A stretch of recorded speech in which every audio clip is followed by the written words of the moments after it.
Okay, hello everybody. Today we're here in Microsoft Flight Simulator 2020 in the TBM 930. We have a 114 nautical mile flight from Seattle-Tacoma to Portland International. We will be flying IFR and we'll be using the in-game flight planning tools to create our IFR flight plan. I was surprised actually at how well the tools work, letting you visualize the different SIDs, stars, and arrivals and put together your plan visually and then have it loaded directly into your GPS. So I'll spend a little bit more time in this video showing you how to do that so you can set it up for yourself, then we'll see how it goes. So let's hop into the cockpit and get started. First things first, let's go into filters and turn on airspaces, nav aids, and fixes and RNAV position reports. That will let you see everything that you need to be able to create your flight plan. You can also turn on the legend, and that will show you what all the symbols mean. By default, you start out in VFR, but if you select IFR low altitude airways, then you will unlock options up at your airports for departures and arrivals. Because the wind's out of 170, we'll expect 16, and I prefer 16 left, so we will put that in up in the top left here. And then you can see the different departure options. So I would like to use Seattle 7 for this departure. That will take me straight out to the Seattle VOR, which is right in line with runway 16, and send me on my way. But if you wanted to do a different departure, you can select it and then it will show you what they look like. So if we were flying to the west, for instance, we could choose the Bangors departure, and you can see the yellow line, which is the departure, before taking you to your initial waypoint. So put that back to Seattle 7, and that will take us to Battleground VOR and then direct the airport. Now on the right hand side here under Portland, we will go and select our arrival. So the arrival I would like is Helens 6, and you can see it's got the runways there that you anticipate using.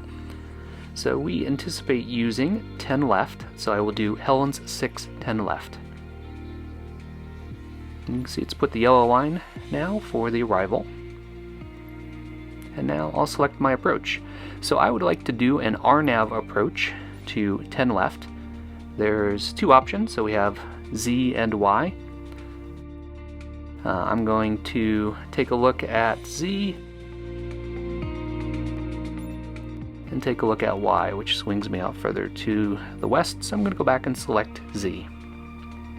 There you go, so the purple line is the transition from the arrival to the approach.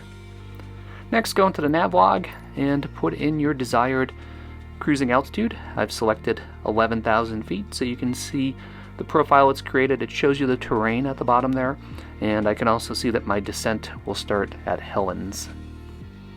All of that will be loaded automatically into your flight computer. So by doing it there, you won't have to go in and enter it manually once we get set up. I'll be using the assisted checklist for this. That's where it tells me what to do, but then I have to do it. So I like that. It's a good way to learn the aircraft, especially for something like the TBM, which has a bit more complicated of a startup than I'm used to with my my light general aviation aircraft. Fuel on board. Check. As you saw in my last video, I don't really fly IFR very often. I really enjoy flying VFR, especially doing VFR with visual navigation. So this is fairly new to me. I'm sure I'll make mistakes, so bear with me. But you know, I've been making these videos because you may want to try flying IFR in Microsoft Flight Simulator, and the learning curve seems a bit steep, especially if you're used to flying online with VATSIM or Pilot Edge. So this is a good way to just try it out. And I was really pleasantly surprised that the flight planning tools work so well in-game.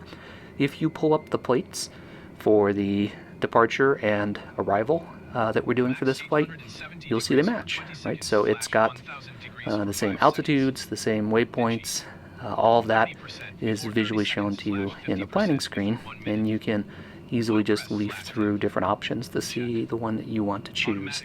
So that works pretty well, and I like that it's all loaded into the flight computer for you. You'll see that in a little bit as we start setting up everything here once we get our clearance. I am actually clicking on all these buttons that you see me interacting with here in the background. That is the assisted checklist So you do have the option of just letting the AI do all of it for you, but I like to have the AI speak to me as if it's a co-pilot reading a checklist, and then me actually flick the individual switches. Lead. Auto or max diff. Okay, it takes a second here for your flight plan to load, but there it is. So everything we entered on the previous screen is good to go here. And on the second panel, I'll load up the arrival, departure, and approach. That takes a second to load up, but that will import from the other screen as well. So you'll see the Helen 6, Seattle 7, and RNAV approach that we've selected. Looks good. All right, we'll get the weather.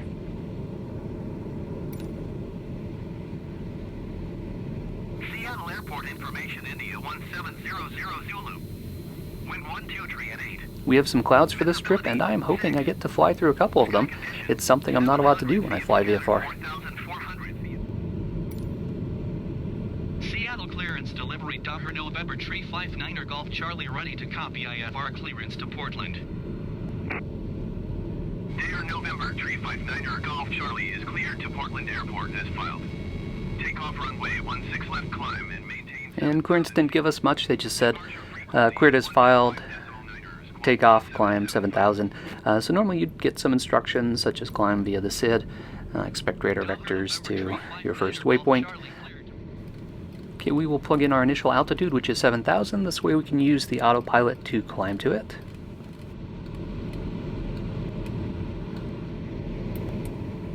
And we are using both the Seattle and Battleground VORs, so we will need to manually enter the frequencies for those. I'm going to put those into nav1 and nav2, and they'll show up on my PFD display there as well. Looks good. We'll contact ground and get our taxi instructions.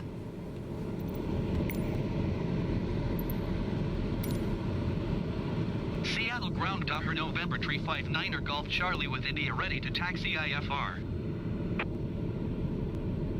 Daher November 359er Golf Charlie taxi to and hold short of runway 16 left via taxiway Bravo Charlie.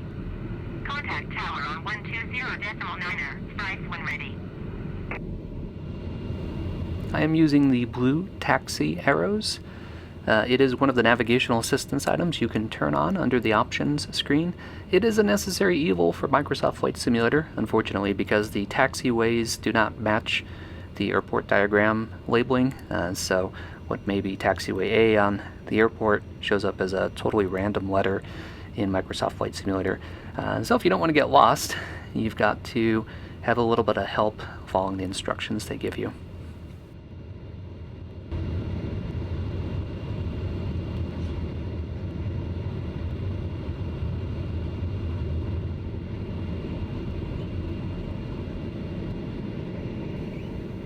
All right, we're holding short. Let's go through our run-up before we contact tower. Park brake. On. Landing lights. On. Navigation lights. On. Strobe lights. On. Looks good. Let's contact tower and get our departure clearance. Seattle Tower Daher November 359er Golf Charlie ready for IFR departure runway 16 left. Daher November 359er Golf Charlie cleared for takeoff runway 16 left. Caution the generic taking off runway 16. And cool, they cautioned me for parallel traffic taking off on the center runway. Cleared for takeoff runway 16 left Daher November 359er Golf Charlie.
Okay, we've got the autopilot engaged and we are on track, so let's sit back and enjoy some of that awesome Microsoft Flight Simulator scenery.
Alright, those clouds were breathtaking. It was awesome to do an IFR flight and punch through some of those clouds, seeing some of that high altitude scenery.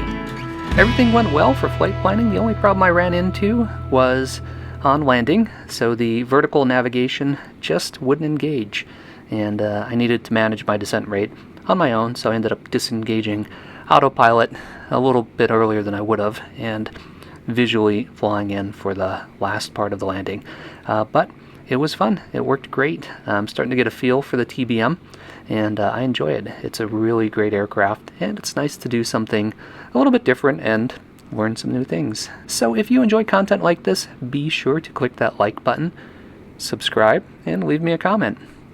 As always, thanks a lot for flying along with me, and stay tuned for further flight adventures.